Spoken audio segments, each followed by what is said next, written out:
Assalamualaikum warahmatullahi wabarakatuh. Salam sejahtera bagi kita semua.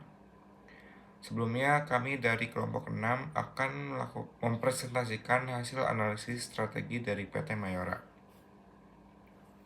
Untuk anggota kelompok dari kelompok 6, yaitu ada saya sendiri, yaitu Abdul Mubarak, ada Sultan Rehan Yogesa, ada Khaila Husna Anggira, dan ada Zid Muhammad Sifa Sobir. Next, di sini ada profil perusahaan. PT Mayora Indah Tbk didirikan pada tahun 1977 dan berpusat di Jakarta. Merupakan perusahaan terkemuka di Indonesia yang bergerak dalam produksi makanan dan minuman dengan portofolio produk yang luas, termasuk biskuit, permen, wafer, coklat, kopi, makanan kesehatan, dan makanan ringan, serta memiliki operasi baik di dalam negeri maupun internasional. Selanjutnya ada visi misi. Untuk visi dari PT Mayora tersebut adalah menjadi produsen produk makanan dan minuman yang berkualitas dan dipercaya oleh konsumen, baik di pasar domestik maupun internasional, serta menguasai pangsa pasar yang signifikan dalam kategori produk perseroan. Selanjutnya yaitu ada misi. Yang pertama itu menghasilkan laba bersih dari operasional di atas rata-rata. Yang kedua ada industri dan memberikan nilai tambah bagi seluruh pemangku kepentingan perseroan serta memberikan kontribusi positif bagi lingkungan dan negara tempat perseroan beroperasi. Untuk analisis dari visi misi Mayora yang telah saya jelaskan tadi, kami memberikan saran visi dan misi. Untuk saran visi yaitu menjadi perusahaan makanan dan minuman berkelas dunia yang inovatif, berkelanjutan, dan dipercaya konsumen melalui produk berkualitas tinggi yang menjawab kebutuhan zaman. Untuk misinya yaitu menyediakan produk makanan dan minuman berkualitas tinggi melalui inovasi berkelanjutan dengan menghasilkan laba operasional di atas rata-rata industri, memberikan nilai tambah bagi seluruh pemangku kepentingan serta berkontribusi secara positif terhadap masyarakat, lingkungan, dan negara tempat kami beroperasi. Baik, perkenalkan nama saya Sultan Indogesa dengan NIM 1040 123003337. Saya akan menjelaskan tentang audit lingkungan eksternal PT Mayora Tbk. Yang pertama itu adalah politik. Kondisi politik Indonesia yang stabil mendukung kegiatan operasional dan ekspor. Namun, Mayora tetap harus waspada terhadap perubahan kebijakan pemerintah, terutama yang menyangkut pangan dan perdagangan luar negeri. Poin pentingnya ada stabilitas politik sama dengan peluang ekspansi dan risiko perubahan regulasi dan pengaruh hubungan diplomatik. Yang kedua adalah ekonomi. Faktor ekonomi mempengaruhi biaya, produksi, dan daya beli konsumen. Harga bahan baku seperti gula dan gandum, serta fluktuasi kurs dolar memengaruhi margin. Namun, karena termasuk barang kebutuhan sehari-hari, permintaan tetap relatif stabil. Poin pentingnya adalah nilai tukar dan inflasi berdampak langsung, daya beli penting untuk penjualan, dan produk FMCG cenderung tahan krisis. Yang ketiga adalah sosial. Tren hidup sehat dan permintaan produk halal menciptakan peluang dan tantangan. Inovasi produk diperlukan untuk memenuhi preferensi konsumen. Poin pentingnya, permintaan makanan sehat dan halal meningkat, konsumen mulai sadar gizi, dan preferensi terhadap produk lokal. Yang keempat adalah teknologi. Mayora memanfaatkan teknologi untuk efisiensi produksi dan peningkatan pemasaran digital. Otomatisasi dan e-commerce menjadi bagian penting strategi bisnis. Poin pentingnya, pemanfaatan e-commerce, big data untuk analisis pasar, otomatisasi sama dengan efisiensi produksi. Yang kelima adalah lingkungan. Isu lingkungan mendorong perusahaan untuk lebih bertanggung jawab, seperti penggunaan kemasan ramah lingkungan dan pengelolaan limbah yang baik. Poin pentingnya tekanan untuk mengurangi plastik, tanggung jawab sosial atau CSR, patuh pada regulasi lingkungan. Yang keenam adalah legal. Mayora wajib mematuhi berbagai regulasi dalam dan luar negeri.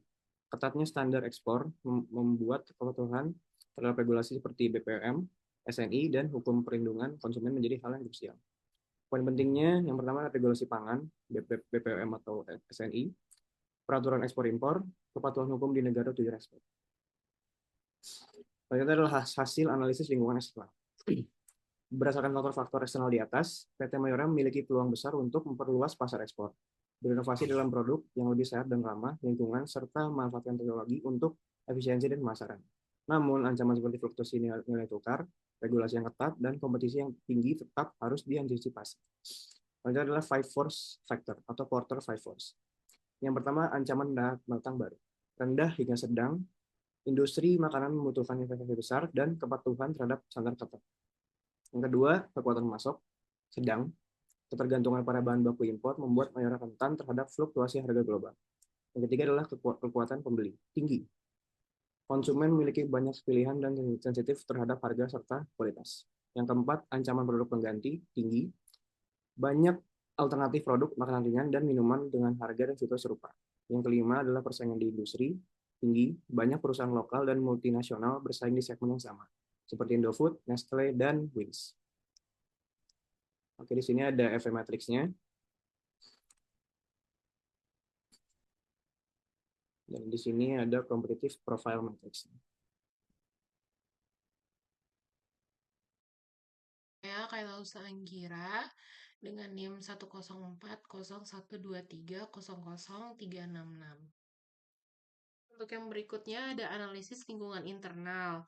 Dari sisi manajemen, PT Mayora menerapkan prinsip Good Corporate Governance (GCG) dengan struktur organisasi yang jelas dan pengawasan internal yang efektif. Kemudian untuk pemasaran, fokus pada inovasi produk dan ekspansi pada pasar global.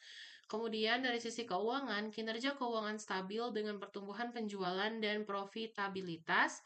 Pengelolaan risiko dilakukan melalui kontrol biaya dan likuiditas. Kemudian produksi didukung fasilitas produksi yang strategis dan sistem mutu ketat untuk menjaga kualitas produk secara konsisten. Kemudian penelitian dan pengembangan. Inovasi produk menjadi prioritas dengan riset berkelanjutan yang menyesuaikan tren dan kebutuhan konsumen. Kemudian sistem informasi manajemen. Sistem informasi terintegrasi meningkatkan efisiensi operasional dan mendukung pengambilan keputusan yang akurat. Kemudian analisis rantai nilai. Rantai nilai mencakup dari bahan baku hingga distribusi dengan relasi kuat bersama pemasok dan distributor. Ini adalah gambar IFE matriksnya.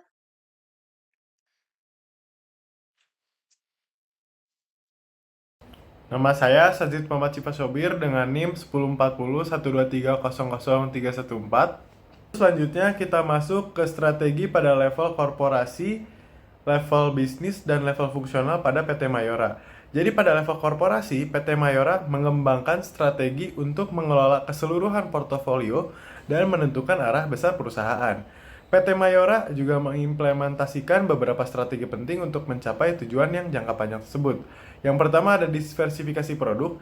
Jadi untuk mengurangi ketergantungan pada satu jenis produk, PT Mayora memperluas lini mereka. Selain makanan seperti biskuit dan permen, perusahaan juga memproduksi minuman kemasan seperti kopi, produk nutrisi, dan yang memungkinkan PT Mayora untuk menjangkau lebih banyak segmen pasar. Yang kedua ada ekspansi global. Jadi PT Mayora telah memperluas operasionalnya ke tempat yang lebih luas di beberapa negara dengan membuka pabrik dan mengekspor produk-produk mereka ke pasar-pasar internasional.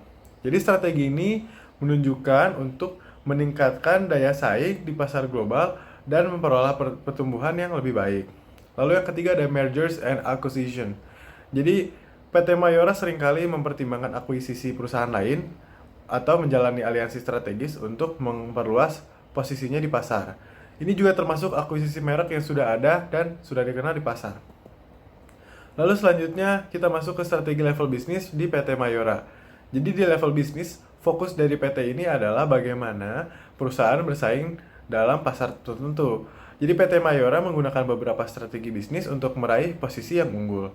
Yang pertama ada cost leadership. Jadi PT Mayora berusaha mengurangi biaya produksi dan distribusi untuk memberikan harga yang lebih kompetitif bagi konsumen, sembari menjaga kualitas produknya. Ini juga dilakukan untuk melalui efisiensi operasional yang ketat, penggunaan teknologi, dan pengelolaan rantai pasokan yang optimal. Lalu yang kedua ada diferensiasi produk.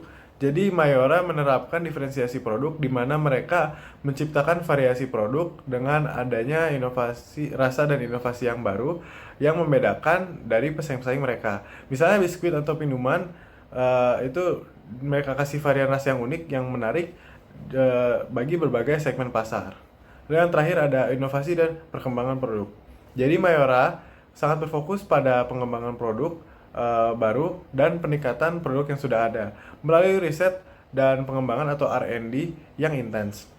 Hal ini memungkinkan PT Mayora untuk terus relevan di pasar yang dinamis. Lalu yang terakhir ada strategi level fungsional. Jadi pada tingkat fungsional, masing-masing departemen dalam perusahaan menyusun strategi yang mendukung strategi bisnis keseluruhan. Beberapa area fungsional yang berperan penting di PT Mayora di antara lain yaitu pertama strategi pemasaran. Jadi dalam pemasaran, PT Mayora menggunakan berbagai saluran komunikasi dan promosi untuk memperkenalkan produknya ke konsumen, termasuk iklan media massa, promosi di media sosial, dan kolaborasi dengan influencer untuk menjangkau audiens yang lebih luas. Lalu yang kedua ada strategi operasional dan produksi. PT Mayora juga berfokus pada efisiensi produksi, jadi mereka menggunakan teknologi yang udah advance atau canggih dan sistem produksi otomatis untuk mengurangi biaya dan meningkatkan output.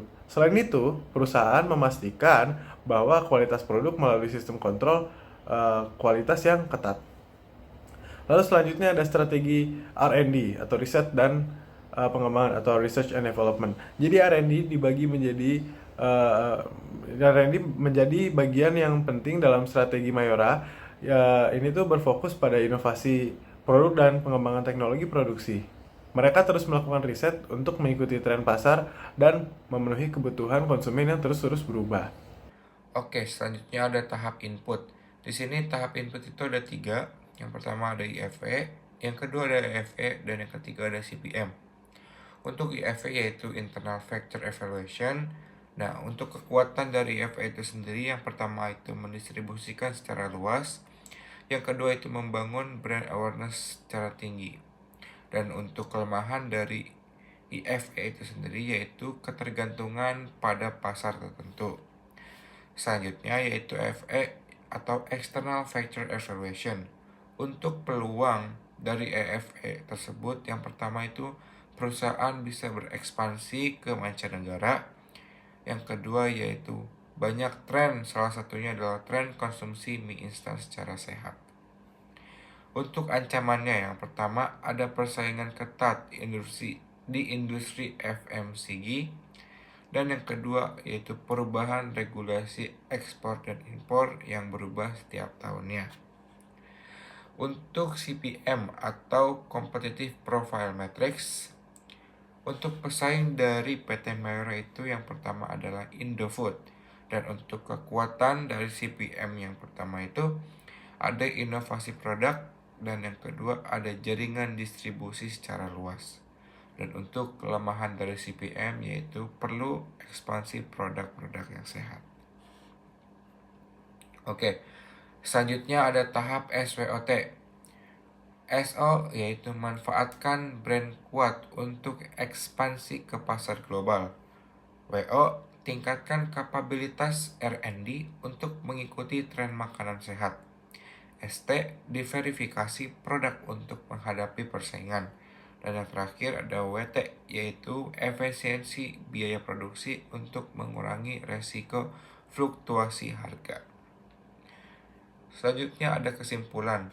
Berdasarkan analisis manajemen strategi PT Mayora Indah Tbk, perusahaan memiliki posisi kuat di industri makanan dan minuman secara nasional dan internasional melalui diverifikasi produk, pengembangan pasar global, dan inovasi berkelanjutan yang yang didukung oleh peluang eksternal seperti tren konsumsi sehat.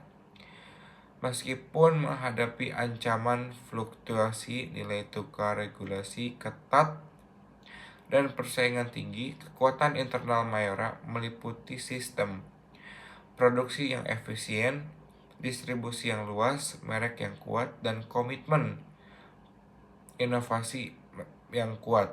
Meskipun kelemahannya seperti ketergantungan terhadap bahan-bahan impor dan memakan biaya produksi yang tinggi. Hal tersebut perlu kita atasi sehingga secara strategis perusahaan berada pada posisi untuk menerapkan strategi pertumbuhan secara agresif. atau grow and build melalui pengembangan pasar dan produksi serta aliansi strategis dan diverifikasi terbatas. Untuk saran yang pertama, fokus pada produk sehat dan inovatif, kembangkan lebih banyak produk yang sesuai tren seperti makanan rendah gula atau tanpa pengawet, ada mengurangi ketergantungan bahan dasar impor. Selanjutnya, cari alternatif bahan baku lokal agar biaya lebih stabil dan ramah lingkungan. Selanjutnya yaitu perluas pasar ekspor secara bertahap. Dan yang terakhir yaitu fokus pada negara yang berkembang, yang potensial dan sesuai dengan karakteristik produk Mayora. Mungkin cukup sekian yang dapat kami sampaikan, kurang lebihnya mohon dimaafkan. Wassalamualaikum warahmatullahi wabarakatuh.